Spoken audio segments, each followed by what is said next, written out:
Zombie Galacti Origins, monstrous superheroes who ate Galactus and now want to eat every living being. Hello and welcome to another marvelous video. I know you guys love the Marvel Universe and I know you like zombies. What if we mix them together? No, I'm not talking about the What If episode, but I'm talking about the Marvel Zombies comic book miniseries. Zombie invasions are among the most horrifying apocalyptic scenarios that may occur. You have an absolute nightmare scenario where you throw zombified versions of Marvel's most well-known superheroes into the mix who still have their intelligence, personalities, and superpowers. The Robert Kirkman and Sean Phillips Marvel Zombies miniseries introduced us to Earth 2149, a world where a zombie virus had taken over the planet. Let's see where it all started from and where it finally ends. Before we go into our explanation, we have a very small request. If you like our content, please support us by subscribing to our channel.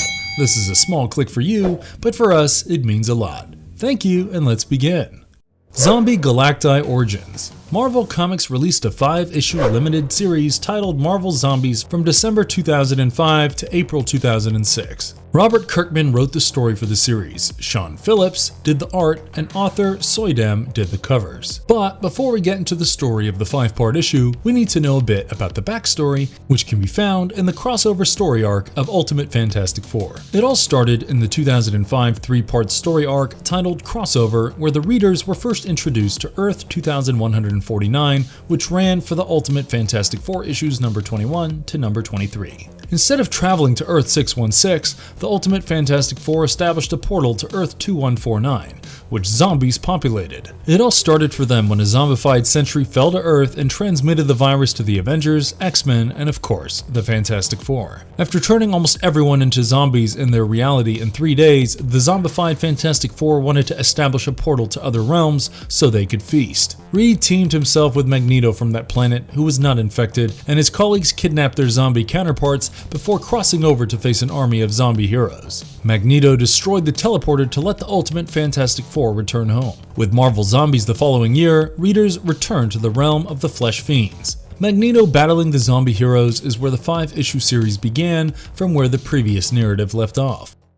Exploring in detail Marvel Zombies, the adventures of the first wave of victims when a zombie contagion strikes this reality's Earth. As they examine the first zombie, they catch the sickness, spread it to the other superhumans, and devour all life on the globe. As a consequence, the newly zombified superheroes render the world lifeless. Okay, let's begin exploring the fascinating story arc in detail. After the events of Ultimate Fantastic Four issue 23, Magneto stays behind to close the vortex after transporting a young Reed Richards and the final human survivors back to his home planet. He is successful in keeping the zombies confined to their current world, but he is now imprisoned alongside them. Magneto discovers himself surrounded by a swarm of zombified superheroes amid the Baxter Building's wreckage. These heroes include Colonel America, Daredevil, Spider-Man, Thor, Luke Cage, Angel, Wolverine, Giant Man, and Moon Knight. The zombie heroes make an effort to persuade Magneto to give up. Spider-Man informs him the battle is lost, and Daredevil adds that Magneto will lose consciousness. Wolverine rejects Colonel America's promise of a peaceful demise, claiming that he has been waiting too long to extract a piece from Magneto to allow him to pass away without a struggle. Magneto informs him that because of being encircled by tons of metal from the Baxter Building, he still has enough fight left in him. Magneto launches a destructive salvo of metal after removing girders, bolts, and fixtures from the rubble. Most of the undead are struck by the attack, which also seems to kill Shang-Chi, Cyclops, and Nighthawk. Daredevil also gets his chest pierced with a girder, creating a big, gaping wound. Colonel America and Spider-Man jump after Magneto as he soars from the upper levels of the skyscraper where the laboratory had been. Unfortunately for them, Magneto used the Colonel's own shield to sever his head just as Spider-Man ran out of webbing. The two collide, breaking Spider-Man's legs in half as they hit the ground. The loss of his skull and the exposure of his rotting brains make the Colonel's situation considerably worse. Magneto, now worn out, lies down on a nearby rooftop. He successfully descends down a fire escape while holding his shield before passing out in an alley. He is taken aback by his wrist-mounted communicators beeping while considering his next action. Indeed, 12 acolytes made it through the assault unharmed, and Asteroid M is still in place and continues in service. Magneto expresses some optimism at this point, but declines a shuttle, claiming that he will ascend independently in some manner. As he moves into the sewers, he puts the acolytes on radio silent until further notice. As soon as he starts to raise a neighboring manhole cover, Hawkeye notices him. When Hawkeye attempts to fire, Magneto blocks it with the Colonel's shield. The shield cuts off Hawkeye's head as it continues to fly, but Magneto still receives the arrow to the side. The Colonel finally catches up and takes his shield back. Magneto throws the Colonel away by the shield, but other zombies are close behind. When Giant Man, Spider-Man, Daredevil, and Thor show up, they advise him to quit again. In retaliation, Magneto fires the arrow from his side, complete with a metal head, straight into Thor. Once more, Magneto turns every piece of metal in his vicinity into a weapon, including car doors, rafters, and even the whole structure of a skyscraper. Wasp makes her entry next and bites Magneto on his neck. Thor runs in and takes Magneto by the cloak as he continues to struggle. He faces opposition from the Hulk, who wants Magneto for himself. While the other zombies swarm on Magneto and start tearing him apart, Hulk manages to take off a leg. The zombified heroes calmly sit around after consuming Magneto. The hunger has subsided, and they are more alert. Thor is still hungry, but the Hulk is transformed into Bruce Banner, whose body is having trouble accommodating all the flesh the Hulk ate. Pym observes that they are not in agony, and Daredevil tells them they no longer have a heart. Pym hypothesizes that as long as their brains are intact, they could function despite lacking organs, limbs, and decay. Colonel America approaches, half of his brains exposed and the other half in his hands, and advises them to reconsider the brain idea. Banner claims it demonstrates nothing and that it depends on whatever section of the Colonel's brain is gone. Spider-Man eventually breaks, weary of the morbidity of their situation. When he recalls how he ate his wife and aunt, he proclaims that he only wants to die. Pym informs him that they all ate someone close to them. Furthermore, they only have a limited amount of time to make the most of it after eating. When the Silver Surfer appears to announce the arrival of Galactus, the zombified metahumans perceive an increasingly uncommon opportunity to feed. The mysterious silvery entity departs as soon as the zombified heroes notice him. Angel proposes going up to see if he could detect him again and even doing a scan of the city. Pym informs Angel that if he even flaps his wings, Thor would slam his improvised hammer through Angel's face. There's no way he'll get the stranger all to himself. Colonel claims that the Surfer was going too quickly. They could have a chance if the Hulk noticed him in time to leap at him, otherwise it's a waste of time. Instead, he proposes locating more pockets of civilians. Pym agrees, but adds that they should investigate the stranger's story nevertheless. While he proceeds to get Janet, he orders Angel to go inform the others what happened to Magneto, that he ignited a gas line during the fight and was vaporized, leaving nothing to eat. Pym returns to normal size, unaware that Janet is zipping around after him. He eventually arrives at his covert laboratory where he hides and sedates the Black Panther. Pym has been keeping T'Challa alive while searching for a cure by progressively chopping off sections of his limbs for consumption. So far, half of the Panther's right arm has been severed. Pym converses with the sedated hero while working. He knows what he's doing is wrong, but he has no option. He even suspects T'Challa volunteered for this to save what's left of the world by finding a cure, but he's not going to let the pills wear off so that he could inquire. Janet regains her normal size and confronts Pym over keeping the Panther hidden from her and everybody else. She attacks him, but her stingers do not affect a zombie. Pym expands to the size of the room and swats her away. Pym grabs her and bites off her head as she threatens to inform everyone until he shares the Panther's body. Meanwhile, the Surfer runs around the globe examining the entire planet. All he sees is devastation and the undead wherever he goes. At that exact moment, the other zombified heroes rejoin in Times Square with most of the zombie horde. The Colonel inquires as to whether or not Iron Man has returned, and Hercules assures him that the 8 of them are the last to return. When the Colonel and his team arrive, Iron Man demands to know what took him so long and how he got so shredded up. The Colonel reveals that they discovered Magneto and that he scored several hits. Daredevil tells the story that Pym offered, but Tony is skeptical. Tony inquires about Spider-Man's wife and aunt, eliciting yet another round of melancholy wailing from the web-slinger. Luke Cage is sick of it and throws him to the ground. They are startled by the Silver Surfer's reappearance, who puts out a signal above Times Square. The Surfer heralds Galactus' arrival and tells the heroes to make the most of their time. Iron Man leads the fight against the Silver Surfer with a swarm of flying undead. With his energy blasts, the Surfer repels the undead, severing Stark at the waist and knocking Moondragon down in the crowd below. Stark grabs the Surfer's board and grapples him along with Nova and Vulture. However, the Surfer's skin is unbreakable and Stark smashes his teeth trying to bite. The Surfer manages to shake the trio and dispatches Nova and Captain Marvel with ease.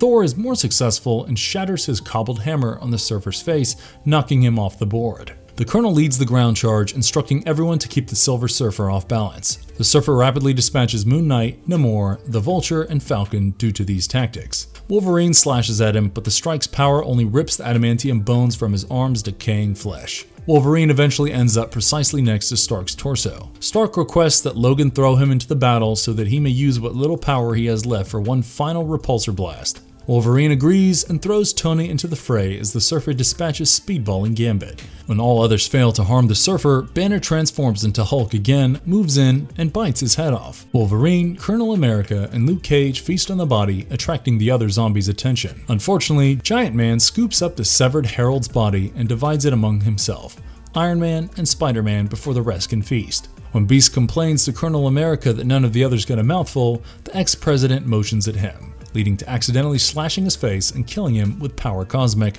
which he earned from devouring the Silver Surfer. Meanwhile, the Black Panther is shown walking about the city on crutches, having escaped from Pym's lab while carrying the Wasp's head in his arm. Wasp constantly pleads with him for a taste, a finger, or anything to satisfy her appetite. Although it is mainly one-sided, the Panther maintains a conversation. Finally, T'Challa has had enough and exclaims that the hunger is all in her brain, even though the virus has managed to keep her alive. She has no body, no way to process anything, and nowhere to put the food. Fabian Cortez interrupts their argument by requesting information on Magneto from the monsters. The 7 zombies reason that if other zombies don't taste well raw, maybe they will taste better cooked. The other zombified metahumans in their vicinity are then attacked and killed by them. Sadly, they remain in the same situation as before, hungry and without food because they still taste horrible. They use their Power Cosmic to assault Galactus when he first emerges, but they cannot overpower him, so they retreat to formulate a strategy. As the narrative progresses, an enraged Galactus stands above the zombified heroes and fires energy blasts from each finger of his enormous hand. When Cage and Spider-Man advise them to flee while they can, the zombies evade as much as they can. However, Wolverine won't give up until he has swallowed a portion of the enormous Galactus. Pym concurs with Wolverine that a bigger opponent implies more food to consume. The 6 direct the entire force of their new cosmic abilities towards Galactus under Pym's guidance.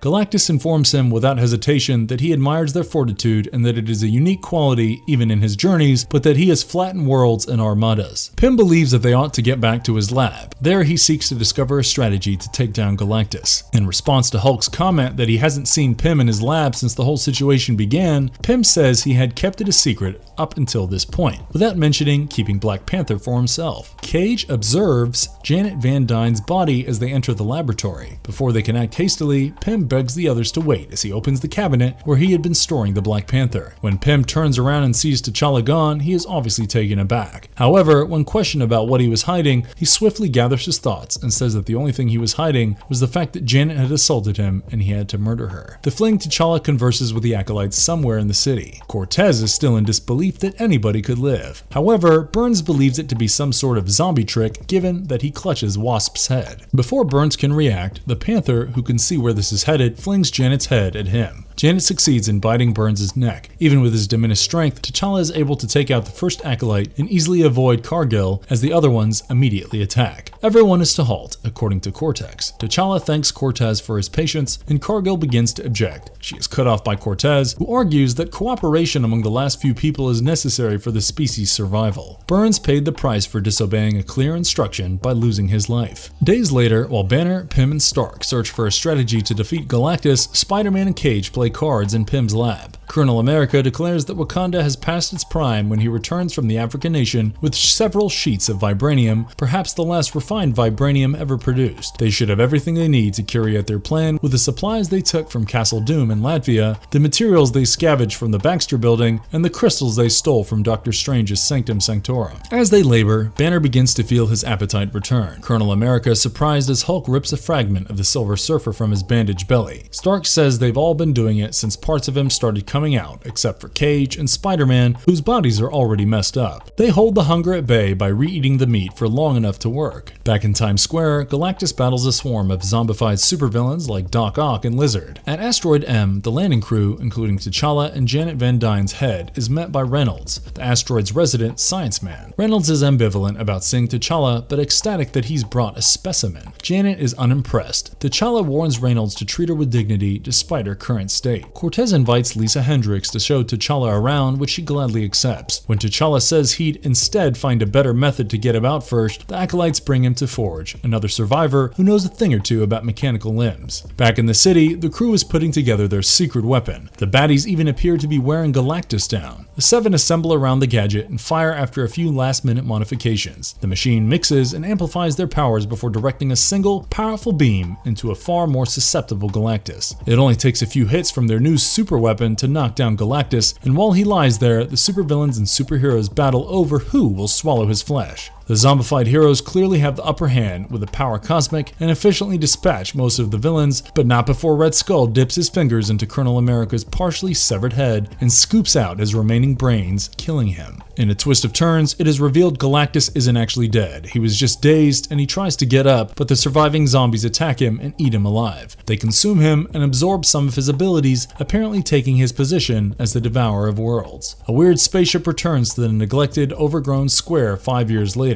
The Acolytes are the last people who have survived. Lisa Hendricks is carrying the newborn T'Challa, her and T'Challa's son. The country looks to be desolate, but they are told to be prepared. A zombie is not killed by starvation, and they may continue to exist. T'Challa asks his wife whether the kid wouldn't be safer back on Asteroid M until Reynolds' scans of the regions are completed. She understands his fears, yet it is clear that this planet is devoid of life and death. Reynolds comes from the vessel shortly after she speaks, confirming her suspicions, along with the cyborg zombie, Janet Van Dyne. Reynolds confirms once more because his scans were all encompassing, they had to transmit through the atmosphere before he could receive a clean result. Thermal imaging reveals no live beings. Nothing alerts motion sensors to their existence or approaches them. All of the zombies have either died or gone into hibernation or vanished. This makes them curious and concerned. Outside, civilians panic, clutching at one another in an attempt to escape the 6 mangled figures falling from the starlit sky. Iron Man, Spider-Man, Hulk, Power Man, Giant Man, and Wolverine. It's feeding time, boys, says Hank Pymp of the new Galactus, or should I say, the Zombie Galacti. Sequels: Marvel Zombies vs. the Army of Darkness, a 5-part limited series produced from May to September 2007 by Marvel and Dynamite Entertainment, explaining the origin of the zombie pandemic. The zombies also make an appearance in a 3-part narrative in Black Panther Volume 4, number 28 through 30. However, they initially emerge on the last page of number 27 and interact with the Earth 616 Fantastic Four. More details regarding the zombies' origins were revealed in the one-shot graphic book Marvel Zombies: Dead Days, which was released in July of the same year. Marvel Zombies had their own tie-in miniseries, Age of Ultron vs. Marvel Zombies, which was included in the 2015 Secret Wars plot. Marvelous verdict. So far, only the What If episode and a probable relationship with Doctor Strange dreamwalking into the body of the deceased Earth 616 Doctor Strange version and Doctor Strange and the Multiverse of Madness have included Marvel Zombies in the MCU, with a new series already in development expected to release in 2024. Johnson and Kirk have transformed their zombie invasion into a type of Galactus, an intelligent virus that reproduces and eats like the Brood, but whose voracious hunger roams the known universe unfettered, much like Galactus' fabled appetite. Whereas the previous generation of Marvel Zombies consumed Galactus and exploited his abilities to find nourishment, this new generation employs the World Devourer in a far more threatening manner. The initial Marvel Zombies reality devolved into a global time loop that annihilated 2 realities. Other worlds either already possessed a distinct zombie virus or were endangered by infection from the original Marvel Zombies dimension. With the understanding that the virus emanates from such a potent source, a happy ending seemed less plausible than ever. And if you liked our content, don't forget to leave a like and subscribe to us if you haven't already. Have a good one and be safe. Thanks everyone.